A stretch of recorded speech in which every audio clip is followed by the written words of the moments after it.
Deer students, welcome you once again to my spoken English class. দেখো, আজকে আমরা যে স্পোকেন ইংলিশের যে ক্র্যাশ কোর্স শুরু করেছিলাম তার আজকে 27তম দিন।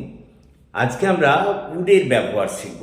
দেখো, এই উডের ব্যবহার সম্পর্কে বলি, নানা ক্ষেত্রে কিন্তু আমাদের এই উড ব্যবহার করা হয়ে থাকে। আজকে আমি সেই সব ক্ষেত্রগুলো বলবো, কিন্তু একটা ক্লাসে আজকে হয়তো সবগুলো ব্যবহার করা যাবে না। আমরা দুটো দিনে ভাগ করে এটাকে ব্যবহার করব, যাতে তোমরা বুঝতে পারো, কোনো কনফিউশন না থাকে।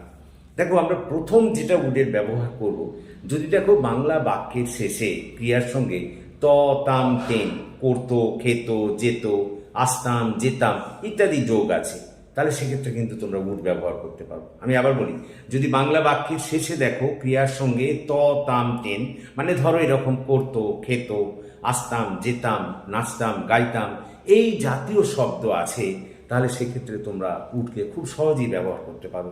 যেমন মনে করো আমি যদি এরকম বলি, আমি স্কুলে যেতাম, কিন্তু আমার ভালো লাগছে না, ধরো এরকম আমি বললাম। তাহলে দেখো, আমি স্কুলে যেতাম, তাহলে I would go to school. এখানে নিয়ম হচ্ছে প্রথমে কর্তা, তারপরে উড, তারপরে মূল ক্রিয়ার V1 রূপ, তারপরে অন্যান্য কর্ম। দেখো, আমি স্কুলে যেতাম, I would go to school, but কিন্তু আমার ভালো লাগছে না। ওটা দেখো, লাগছে না তোমাদের আগে আমি শিখিয়েছি, করছে না, খাচ্ছে না, এরকম থাকলে তো প্রেজেন্ট কন্টিনিউয়াস টেন্স হয়, তখন তুমি সেটা লিখবে but I am not feeling well. কথাটা বোঝার চেষ্টা করো। আমি আবার বলি, যদি বাংলা বাক্যের শেষে দেখো ক্রিয়ার সঙ্গে ত, তাম, তেন, বা এরকম করতো, খেত, যেত, নাচতো, আসতো, গাইতো, বা আসতাম, যেতাম, নাচতাম এরকম থাকছে, তাহলে সেক্ষেত্রে কর্তার পরে উড ব্যবহার করবে, তারপরে মূল ক্রিয়ার V1 রূপ, তারপর অন্যান্য কর্ম। যেমন মনে করো, ওই যে বললাম আমি স্কুলে যেতাম কিন্তু আমার ভালো লাগছে না, I would go to school. আমি স্কুলে যেতাম, এটাকে আগে করে নাও, তাহলে প্রথমে কর্তা, তারপরে উড, আই উড, তারপরে মূল ক্রিয়া হচ্ছে যাওয়া, go to school, but I am not feeling well. বা মনে করো, সে রাত্রে ভাত খেত, কিন্তু তার শরীরটা ঠিক নেই, তাহলে he would eat rice at night, but his condition is not right today. বা বা আমি যদি বলি, মনে করো যে তারা আজ ফুটবল খেলতো, কিন্তু তাদের কাছে বল নেই, তাহলে কি হবে?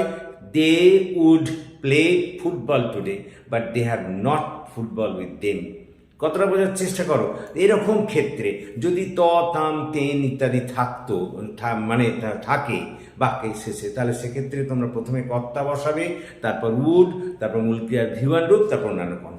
2 নম্বর নিয়ম হচ্ছে যে যদি কোনো কাজ অতীতে রেগুলার ঘটতো, রেগুলার মানে প্রাত্যহিক অর্থে ঘটতো, এবং ওই একই জিনিস থাকবে, ত, তাম, তেন বাক্যের শেষে যোগ থাকবে এবং প্রাত্যহিক অর্থে বোঝাবে, তাহলেও সেক্ষেত্রে তোমরা কর্তার পরে উড বসাবে। ওই একই নিয়ম, প্রথমে কর্তা, তারপরে উড, তারপরে মূল ক্রিয়ার V1 রূপ, তারপর অন্যান্য কর্ম। যেমন করো, অতীতে আমি প্রত্যহ স্কুলে যেতাম, তাহলে I would go to school everyday at past. প্রত্যহ বাবা বাজারে যেতেন, তাহলে my father would go to the market everyday at first. অতীতের কালে যদি বোঝায় এবং করতো, খেত, যেত, নাচতো প্রাত্যহিক অর্থে বোঝায়, তাহলে তোমার সেক্ষেত্রে উড ব্যবহার হবে। প্রথমে কর্তা, তারপর উড, তারপর মূল ক্রিয়ার সঙ্গে মূল ক্রিয়া V1 রূপ, তারপর অন্যান্য কর্ম। যেমন মনে করো, আমি যদি এরকম বলি, সে প্রত্যহ সন্ধেবেলায় গান গাইতো, তাহলে she would sing in the evening everyday at first.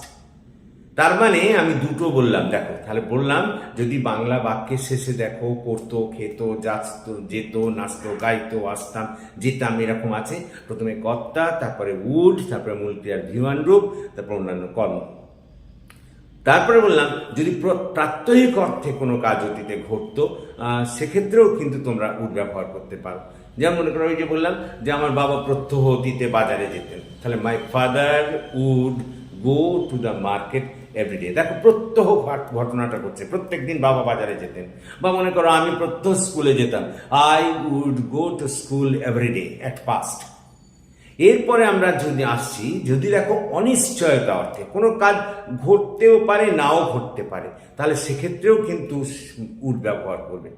কথাটা বোঝার চেষ্টা করো। যেমন মনে করো আমি বললাম আমি মনে করি যে আজ আমি কোচিংয়ে যাব, তাহলে I think that I would go to the coaching today. দেখো এখানে তুমি শিওর নও যে তুমি যাবে কি না, সেই জন্য এখানে উডটাকে ব্যবহার হচ্ছে অনিশ্চয়তা অর্থে। তাহলে আমি আবার বলি, যে তিনটে ক্ষেত্র আমরা দেখলাম, বললাম যদি বাংলা বাক্যের শেষে দেখো ত, তাম, তেন বা করতো, খেত, যেত, নাচতো ইত্যাদি জাতীয় শব্দ আছে, তাহলে তোমরা সেক্ষেত্রে প্রথমে কর্তা লিখবে, তারপরে উড লিখবে, তারপরে মূল ক্রিয়ার ভিওয়ান রূপ, তারপর অন্যান্য কর্ম।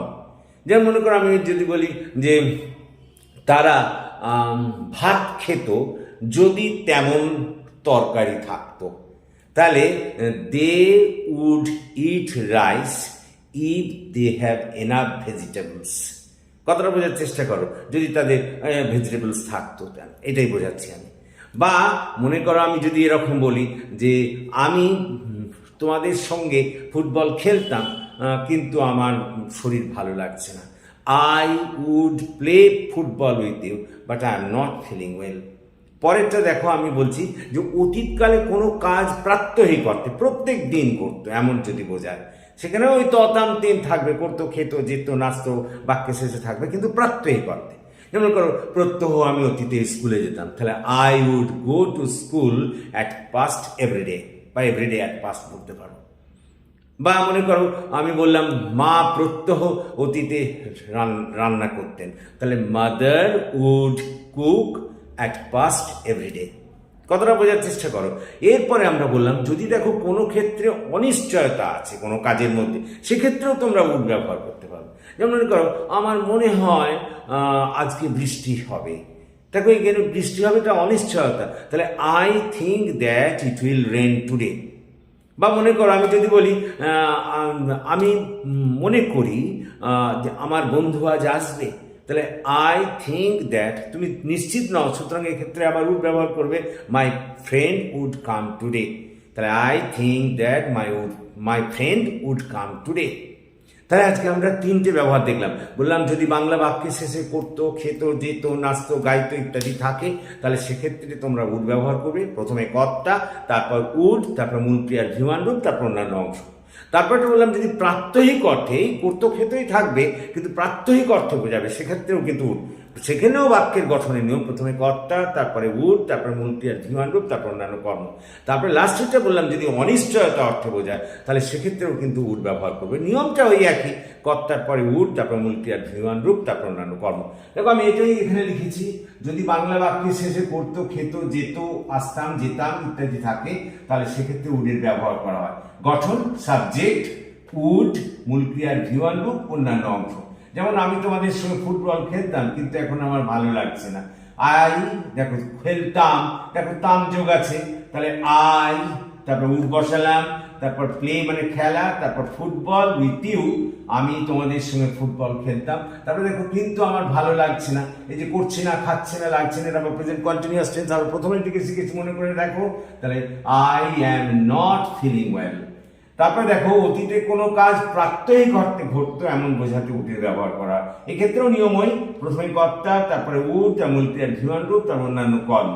যেমন অতীতে আমি প্রত্যহ স্কুলে যেতাম, দেখো ততাম টেন আছে, আবার প্রত্যহ বোঝাচ্ছে, তাহলে I would go to school everyday at past. তারপরে দেখো অনিশ্চয়তা অর্থেও কিন্তু উডকে ব্যবহার করা হয়, তাহলে সেক্ষেত্রে দেখো যেমন আমি মনে করি যে সে আজ আসবে, তাহলে I think that he would come today. তার আশাটা কিন্তু অনিশ্চয়তায় ভরা, সেই জন্য কি বলতো আমরা এখানে বলছি যে সেক্ষেত্রে উড ব্যবহার করা হবে। তাহলে দেখো এই যে আমরা দেখলাম, তাহলে দেখো এখানে অংশটা মুছে গেছে, একটু লিখে দিই আমি। তাহলে আজকে আমরা উডের ব্যবহার শিখলাম, তিনটে ব্যবহার শিখেছি, কিন্তু আরও ব্যবহার আছে, আমরা নেক্সট ক্লাসে সেই ব্যবহারগুলোকে করব। তোমরা ইচ্ছে করলে স্ক্রিনশট নিয়ে নিতে পারো, you may take the screenshot of this, তাহলে তোমাদের পক্ষে সুবিধা হবে। Thank you for watching and listening. Please comment, share and subscribe my channel.